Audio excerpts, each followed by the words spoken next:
In Edmonton, they have had a telemedicine in the city, which was run by Community Health.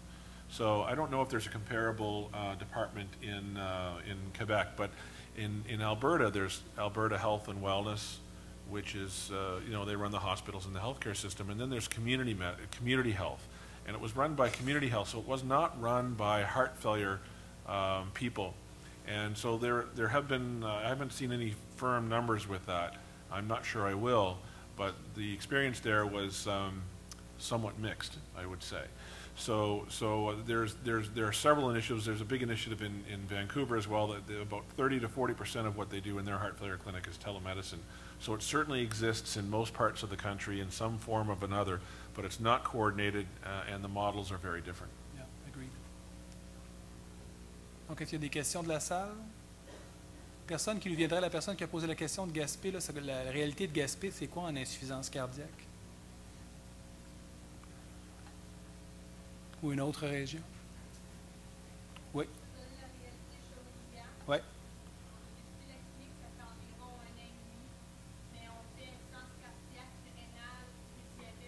Donc, multiple, habituellement, c'est le modèle. Pour l'insuffisance cardiaque, jusqu'à maintenant, on a distribué environ 70 patients. On a seulement un infirmier dans nos rangs pour l'insuffisance cardiaque. On anticipe. Nous, le problème, c'est avec les pharmacies d'officine qui ont poussé nos protocoles et nos prescriptions. Donc, on a dû mettre un pharmacien avec nous, ce qui fait qu'on a seulement une journée semaine où on peut faire de l'insuffisance cardiaque et la garantie. Donc, des problématiques, mais au moins la clinique a vu le jour, on a commencé à avoir des patients. Le réseau s'est répandu comme ça. Je vous rappelle, vous irez voir la fiche là, qui est devant nos bureaux, mais je vous rappelle qu'il y a 44 cliniques maintenant qui font partie du réseau. C'est un réseau qui est relativement vaste. Comme je disais à Jonathan hier, je pensais qu'on va les battre en termes de nombre de patients un jour, mais le but, c'est de comprendre, l'ampleur de la tâche, on ne suffira pas. Ça n'en prend pas 44 cliniques, ça en prend 344 à travers le Québec, si bien que toutes les unités de médecine de famille, c'est d'ailleurs ce que le gouvernement nous a demandé, que notre initiative, on renforcisse le réseau secondaire et tertiaire, mais très rapidement, un peu comme le modèle que Jonathan nous a montré de la Colombie-Britannique, c'est d'amener ces algorithmes décisionnels-là auprès de nos médecins de première ligne. Je pense que c'est ça, sinon on n'y arrivera pas. Là. Oui?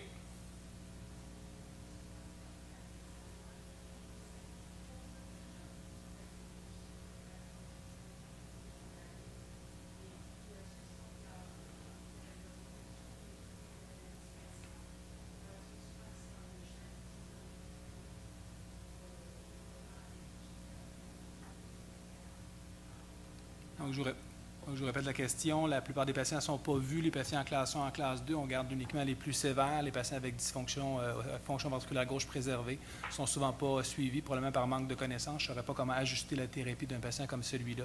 Absolument d'accord avec vous. Le manque de médecins de famille, il est criant à travers toutes les régions du Québec. C'est vrai partout. Il y a des données actuelles qui nous disent qu'un patient sur 5 n'a pas de médecin de famille. Si bien que pour moi, c'est beaucoup plus un réseau. Lorsque je vous parle de GMF, ces gens-là ont une obligation de voir un patient qui sort de l'hôpital au moins dans les prochains 6 mois. Au moins, il y a une obligation quelconque. C'est sûr que ce n'est pas les réglementations canadiennes qui nous disent 3-4 semaines, mais j'aime mieux ça que rien du tout.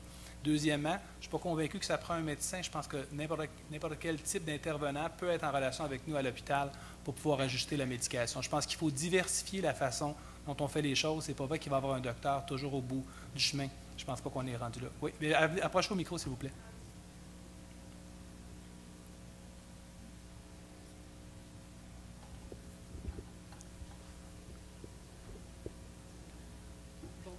Alors, je fais les soins à domicile, puis souvent, on tombe assis entre deux chaises. On devrait joindre un médecin, parce qu'on n'a quand même pas l'autorisation de modifier la médication. Parfois, c'est tout à fait simple ce qu'on aurait à faire, puis on n'arrive pas à avoir l'interlocuteur au bout de la ligne. Que ce soit le médecin qui est parti en congé, qui n'a pas de remplaçant, ou encore qu'on téléphone à la clinique d'insuffisance cardiaque, on peut se faire répondre, bien, il n'est pas sur notre liste, ou encore qu'on essaie de joindre le cardiologue, et puis il est déjà à l'hôpital, puis il en a plein les bras. Alors, on finit par attendre, faire d'autres visites. S'il y a du Lasix, on peut peut-être le conseiller. Mais ça serait intéressant d'avoir des outils simples, comme peut-être pouvoir suggérer de doubler le Lasix pour 3 jours, pas doubler, mais de donner une demi-dose pour 3 jours. On n'a pas ces protocoles-là, donc on est un peu figé, puis souvent le patient a le temps de se détériorer. Alors, je ne sais pas si on pourrait assouplir ces choses-là dans l'avenir. Ça nous aiderait. Il y a des règles hospitalières, mais il y a des règles également extra-hospitalières. On est capable de le faire. Ce que ça vous prend, c'est un médecin qui vous soutienne tout le long. Puis bien entendu, quand je parle de réseau, ça serait exactement de ça dont je parle. On a réussi à développer du partenariat dans notre région avec les CLSC qui nous permettent de donner, avec une infirmière à domicile, du Lasix intraveineux à tous les jours. Donc, il n'y a rien qu'on n'est pas capable d'organiser en ambulatoire. Ce qu'il faut, c'est, puis comme je dis souvent, un des grands principes, puis une année, on fera probablement un symposium là-dessus, c'est ce que j'appelle travailler ensemble pour le patient. Ce qui est très, très clair comme intervenant, tout le monde travaille très fort. Tout le monde ici, là, je suis convaincu que vous faites un effort important. Puis travailler pour le patient, on fait tout ça, ou du moins je l'espère. Donc, de sorte que je suis convaincu qu'on met un effort important pour travailler, mais le mot « ensemble », travailler ensemble, ça, je ne suis pas convaincu qu'on l'a encore.